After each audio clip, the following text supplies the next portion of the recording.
You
can start anytime, Jiulio. We're live.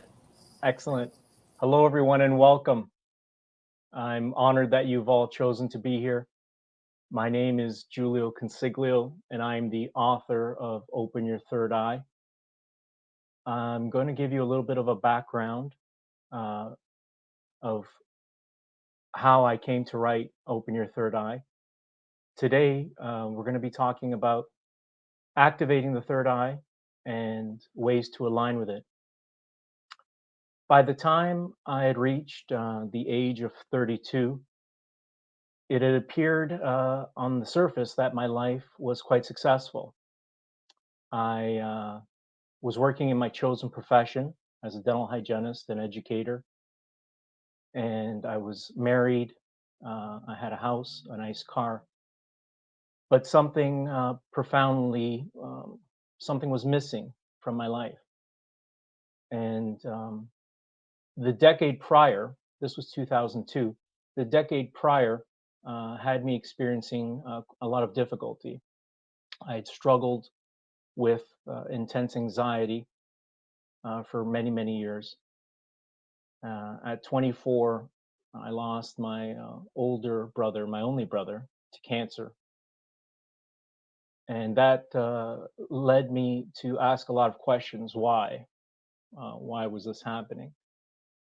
And time went on, and I eventually got married, only to see that marriage fall apart 15 months later. In the following year, I was given a cancer diagnosis. Now, one would think that that would be enough to create a shift or an awakening, but I wasn't at that point yet. And in the fall of 2005, the final catalyst came in the form of a night terror. And the following day, I remember calling out for another way, asking the universe or source energy, whatever name you want to give it, for assistance. And weeks later, my prayers, that desire was answered in the form of third eye activation. The potential of the third eye and what it can offer you is quite profound. The first being clarity and expanded awareness. And from that clarity and expanded awareness, you can tune into dormant spiritual tools and faculties, a greater sense of well-being. There's an inner peace that comes from operating through the third eye, and intuition is incredibly heightened.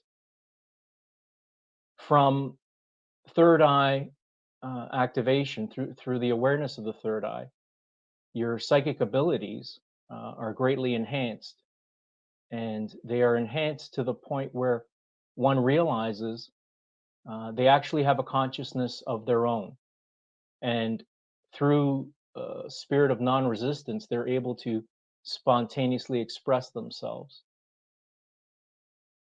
The third eye or tuning into the third eye is a matter of being aligned and having an awareness of the present moment.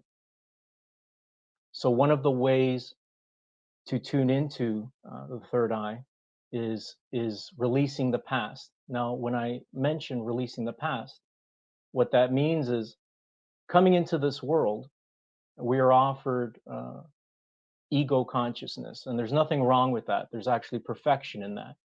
It's also described as 3D consciousness.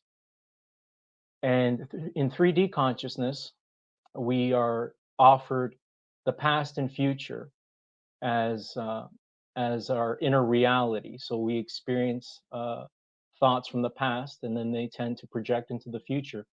What that did to me, because I was highly sensitive to energy and thought, is create a feeling of being stuck. So what present moment awareness does is it allows you to raise your vibrational frequency, your field of energy, to the point where you can take a step back and observe the thinking mind for what it is. And in that transcendent state, you're able to still experience the past and future. The only difference is now you're not attached to it.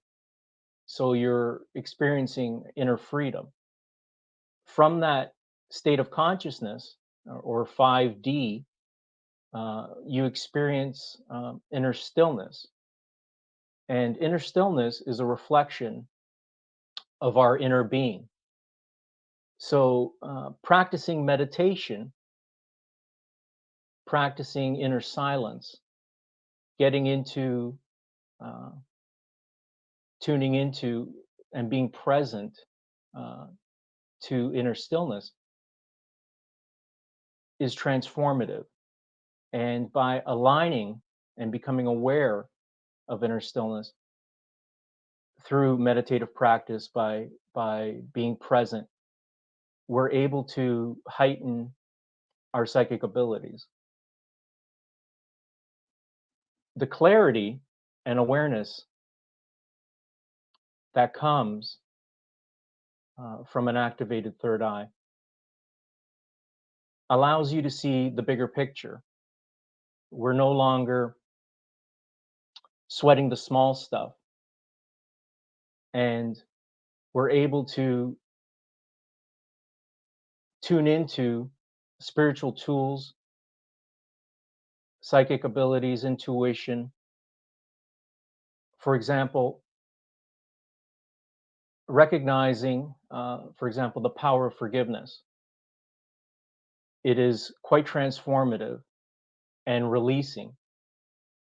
And by releasing the past, by letting things go that are no longer serving us, allows for clarity to unfold.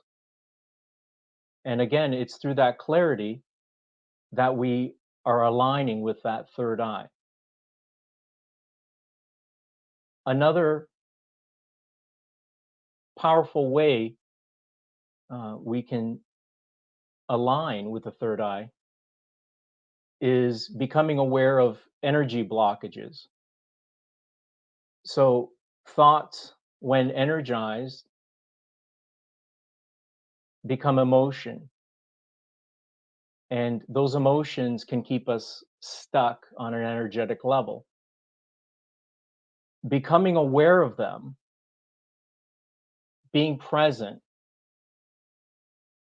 allows us to begin to transmute them or alchemize them. So one of the tools or strategies I use in Open Your Third Eye in the book is challenge negative thinking. Now, negative thoughts come in the form of fear, doubt, worry, and they're a part of 3D consciousness. And ultimately, there's nothing wrong with it.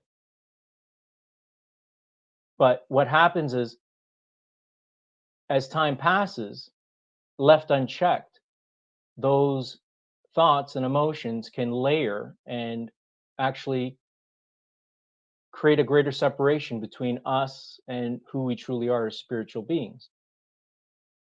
So we have a choice. We can observe the thinking mind, or we can react to it. And the thinking mind and the ego are one and the same. Choosing to observe is what begins to take away its grip or hold on our consciousness. In essence, the egoic mind is based in a feeling of separation between us and source and us and everyone else. And from that, it also will create fears or doubts or uncertainties. This is perpetuated by operating between the past and the future. So ultimately, that's how the conditioned mind operates, between the past and future. The ascension ladder, the way to begin to move past or shift beyond the thinking mind and align closer with the third eye, is becoming very aware and present of the eternal moment of now, becoming aware of the now moment. And it's through the now, through this one instant where life is unfolding, that we can align ourselves energetically with the third eye. Another way that we can align ourselves with the third eye is through visualization or guided imagery.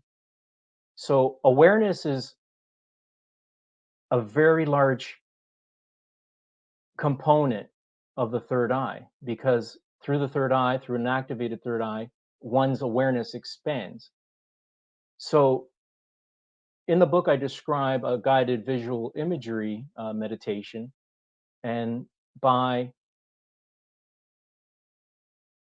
becoming aware that there is a third eye and there's a potential to it, gives life to it. Now, the reason I say that is we are actually very powerful creative beings, and what we give our awareness to is what we give life to. So the moment we become aware of something, it becomes a possibility in this realm, because in the quantum field, in the spiritual realm, everything is a possibility. There's potential in everything. And by becoming aware of something, it now becomes a possibility within our experience. If one was going to begin to move past the energetic blockages or automatic negative thinking, what that does is clears up one's vibrational frequency. And by moving past emotion, by moving past the conditioned self, we open up to greater clarity. And it's through that clarity we begin to express and experience who we truly are beyond the physical and beyond who we've been conditioned to believe we are. The transformative nature of the third eye and its potential has unimaginable positive consequences in our life. Aligning with our spiritual self through the third eye allows for possible mystical experiences. It also heightens our awareness to experiences beyond what the normal five senses are used to.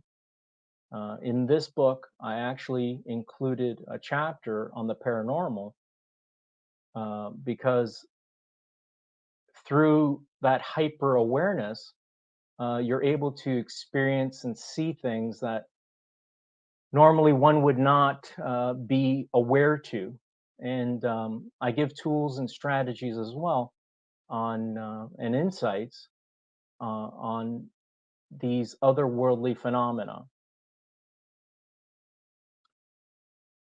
Another way to align or tune into the third eye is trusting that you are guided.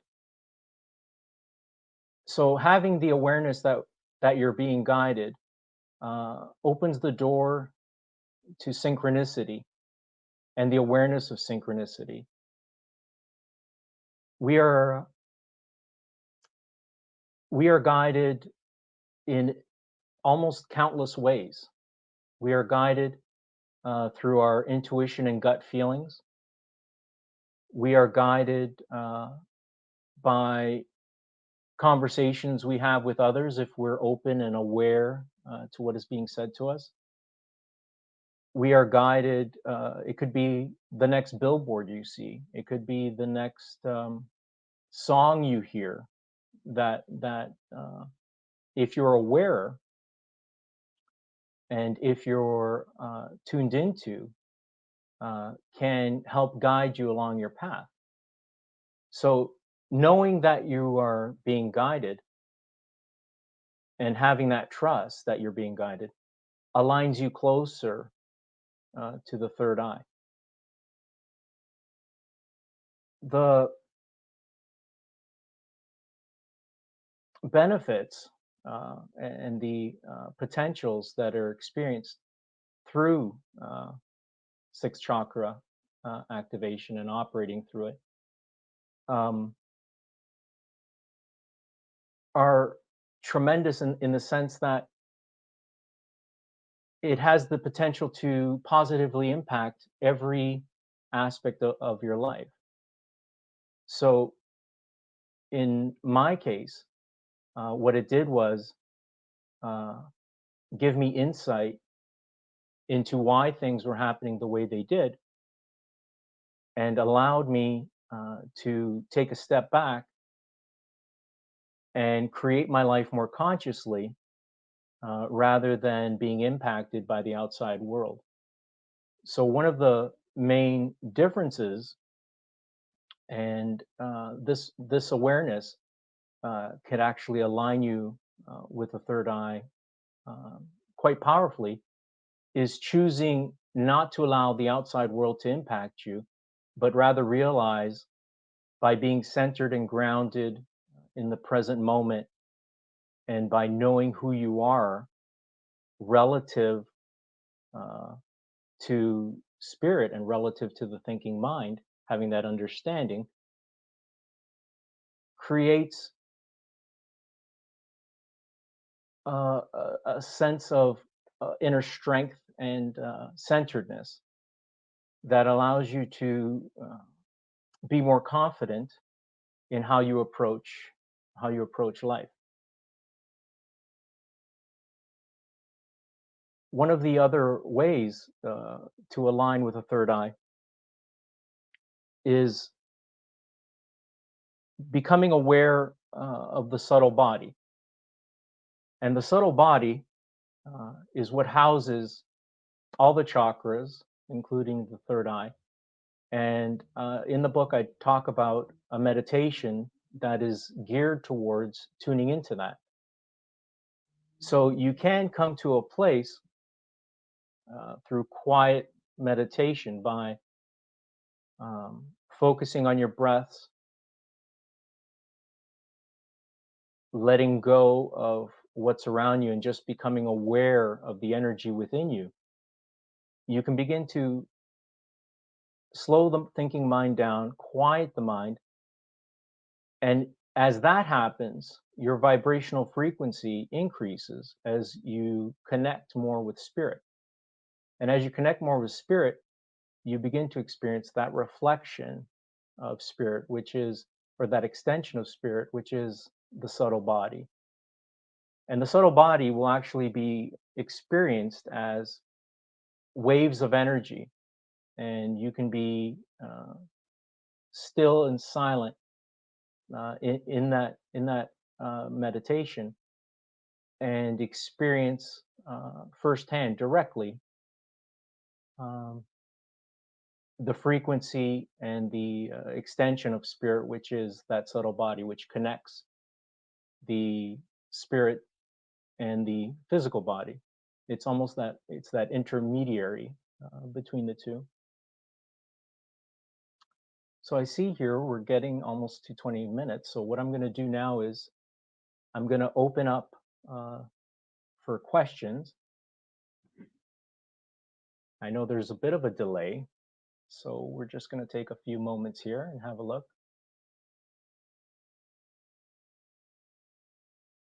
There's many welcomes. Welcome, Jiulio. I appreciate it. Hello, hello.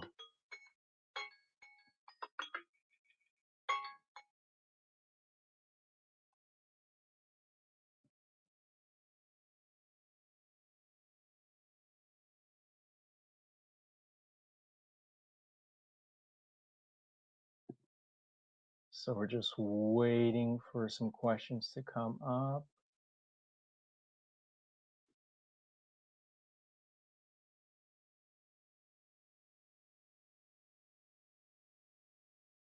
Thank you. Thank you for the comments. There's a question coming in from Jared. Do you have any suggestions for dealing with intrusive negative thoughts during meditation? Absolutely. So the key, or the key is not to resist what comes. So become completely accept that moment for what it is. So when the intrusive or negative thoughts come in, just observe them. And trust me when I say your consciousness or your awareness is more than enough to alchemize or transform those negative emotions simply by being aware of them and being still with them. It's our reaction to those automatic negative thoughts that perpetuate them. Great question. I'm going to take a look here at another one. Kara asks, I have been working with the chakras for a while now and moving past the pain of activating my third eye. Any tips for the pain with activating the third eye? Yes. Again, when we experience pain in that area, and the pain of activating it beforehand, is to, again, tune into the silent witness or the inner being or your spiritual self as you're experiencing it, and again observing it rather than fueling it with reaction. It is our reaction. So essentially, thought arises, and when we react to it, it then becomes energy in motion. So it is our reactions that can perpetuate or actually take something, for example, like pain, and make it worse. So being present and completely accepting of what that moment is offering can be quite transformative.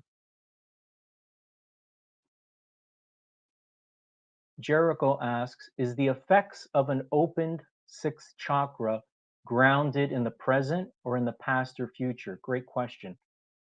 Uh, the effects of an opened sixth chakra, well, when you're operating through the sixth chakra, you are actually grounded in the present moment.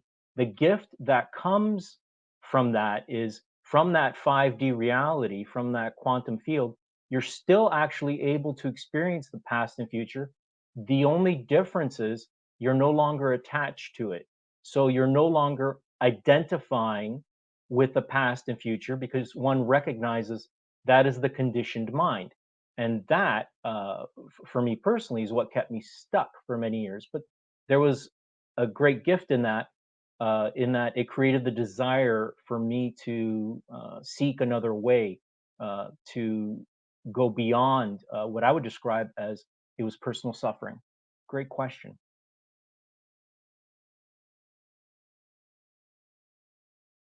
Osvaldo asks, if I was told before that a couple of my lower chakras are not in balance, would I still be able to open my third eye, or do I have to work on the lower ones first to be able to open the third eye easily? No. Working on and tuning into and having that desire and trying to align with that third eye, the activation of the third eye is what lights them all up. It's that lamp. And when that lamp is activated, it lights up the entire physical body, the entire subtle body. So, no, operating or having the desire to um, align with the third eye, uh, that is the key to lighting up the entire body and becoming one, uh, and tuning into, for example, like universal consciousness. So once that third eye is activated, the other ones are brought online. And then it's a process also of removing any residual conditioning. But that all comes through awareness.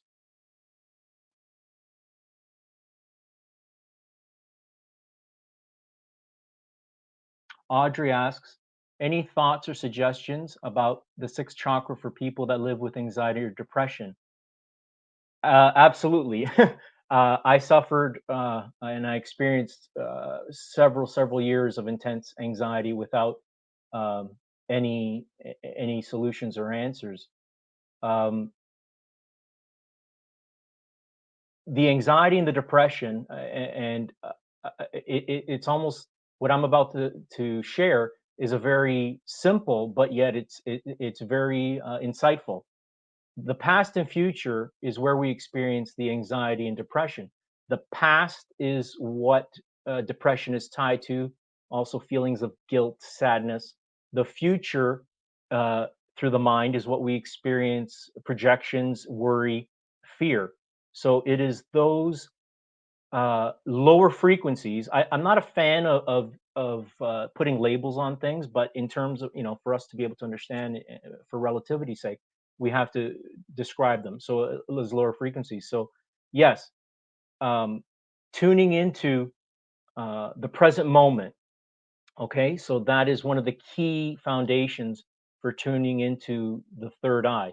Also being aware of it and the challenging of automatic negative thoughts. So, again, we have the choice when we experience those automatic negative thoughts to believe them or not. You have a choice. And identifying what the thought is. Is it fear? Is it anger? Is it the past trying to come up? The moment you become aware and you can identify what thought is coming, you're now bringing presence into the situation. You're now allowing your highest self or your presence to be engaged. So, having that awareness and then challenging the negative thinking by replacing it with a positive thought, which I describe in the book, begins that process of becoming unstuck. Great question. Should the sixth chakra, Jennifer is asking, should the sixth chakra always stay open?